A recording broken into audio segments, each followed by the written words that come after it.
は家庭で簡単に作れるインドのお漬物、グリーンチリアジャールの作り方をご紹介します。唐辛子の辛さはもちろん、様々なスパイスが複雑に絡み合い、唯一無二の味ではないでしょうか。アチャールは、インドのベジカレーのお供に欠かせません。一緒に食べると、味が引き立ち、完璧な味のマッチを見せ、一口食べるとこれぞリアルインドを感じられます。漬けた唐辛子だけでなく、スパイスがたっぷり馴染んだマスタードオイル自体もカレーに混ぜて食べたりもしますよ。完成した状態で売られているアチャールしか食べたことがない方、本場のインドの味を食べたい方、ぜひチャレンジしてみてくださいね。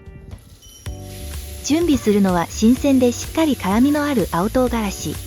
赤くなった唐辛子を使わないのもポイントです。青唐辛子250から 300g を使用します。800ml 入る容器の8分目ほどの量になります。まずはよく洗い、水分をしっかり切ります。ヘタの部分はポキッと手で取り除きます。続いて、生の状態で漬けるので、しっかりスパイスとオイルが馴染んで浸かるように、縦に包丁を入れてカットします。長すぎる青唐辛子は、半分の長さにしてから縦半分に包丁を入れると、食べるときにちょうど良いサイズになります。曲がっている青唐辛子を縦にカットするのはなかなか大変なので、キッチンバサミでカットするのもおすすめです。下処理が終わりました。たくさんあるとなかなか大変ですが、この切り方がしっかり浸かるのに必要なポイントです。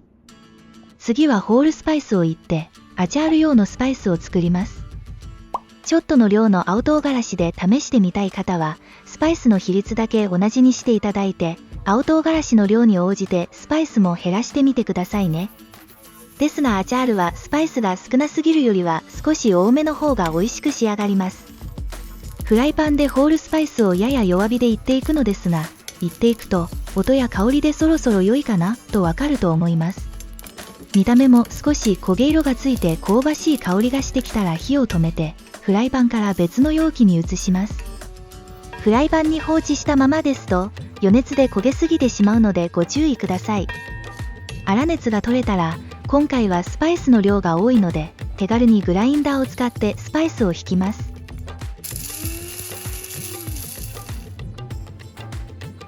私の通常のレシピ通り、昔からあるすり鉢のオパールでひいていただいてももちろん大丈夫です。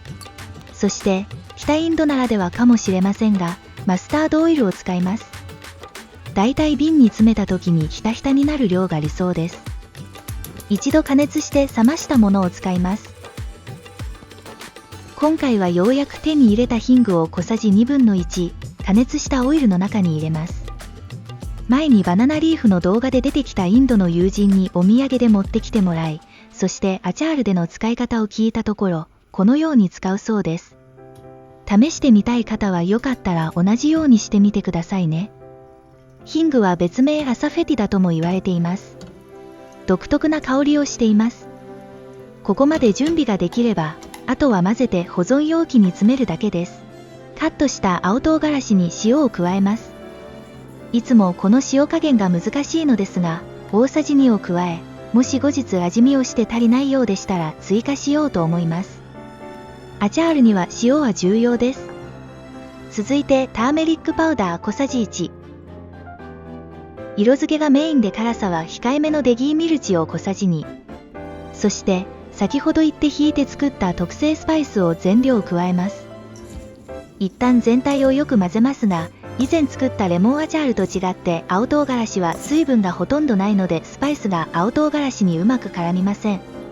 なので保存容器に詰める前にここで加熱処理したマスタードオイルを加え、全体をしっかりよく混ぜます。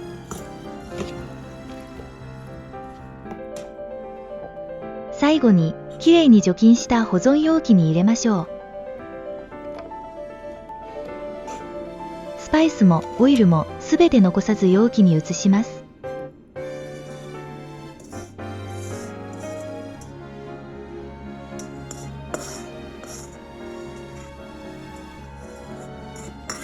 容器の縁についてしまったオイルをきれいに拭いて蓋をします。インド人夫の実家では常温保存していますが、常温保存される場合は青唐辛子がひたひたにしっかり浸かる量のマスタードオイルを使用してください。オイルが少ないとカビの原因になる可能性があります。私は冷蔵庫保存派なので、ややマスタードオイルを節約した量でつけています。なので、たまにきれいなスプーンで全体をかき混ぜたり、容器を振ったり一手間かけて、オイルが全体に行き渡るように注意しながら保存しています。保存環境でつける時間は異なりますが、青唐辛子がくたっとしてきたら食べ始められます。こちらはつけて冷蔵庫保存で5日後です。まだまだ色も青々としていて硬そうですね。続いて右側はつけてから約2週間後です。食べてみたら味は馴染んできていますが、まだ青唐辛子自体が少し硬めです。常温保存の方が浸かるのは早いと夫のアンマも言っていましたので、様子を見てみてくださいね。私はつけてから20日ほど過ぎてから、夫の夕飯のベジカレーに添えて出していますよ。これでインド人夫のために作るグリーンチリアチャールは完。いかがでしたでしょうか。今日ご紹介したレシピは、インドの一家庭で実際に作られている方法です。本場の家庭の味をなかなか知る機会はないかと思いますので、ぜひご自宅でお試しいただけたら嬉しいです。今回も最後までご視聴ありがとうございました。チャンネル登録、高評価、コメントぜひよろしくお願いします。皆様のその一つの行動が私の動画作成の励みになります。では、また次回の動画でお会いしましょう。フィルミレンゲージ。